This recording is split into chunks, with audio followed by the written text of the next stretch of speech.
સાવરકુંડલા તાલુકાના ધાર ગામથી પીઠવડી ગામ સુધીના માર્ગ પર બનાવવામાં આવેલ સેફટી દિવાલમાં નબળી કામગીરી સામે આવી છે। કરોડો રૂપિયાના ખર્ચે બનાવવામાં આવેલી આ સેફટી દિવાલો હાથ લગાવતા જ લુણાની જેમ ખરવા લાગી છે।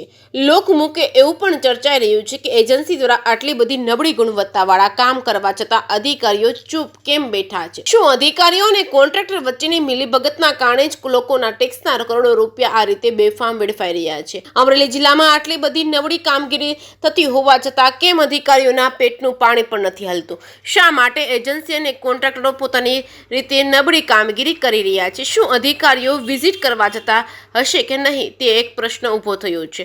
લોકોની માંગ છે કે તંત્ર તાત્કાલિક કાર્યવાહી કરી જવાબદાર અધિકારીઓ અને કોન્ટ્રાક્ટર વિરુદ્ધ કડક પગલાં ભરે, જેથી ભવિષ્યમાં આ પ્રકારનો ભ્રષ્ટાચાર પુનઃ ન વર્તાય। હવે આ નબળી કામગીરી સામે ક્યારે રોક લાગશે, ક્યારે તંત્ર હરકતમાં આવશે, તે તો હવે આવનારો સમય જ બતાવશે કે શું થશે। જે કે ગુજરાતી સાથે જૈનિક સુજિત્રા, અમરેલી।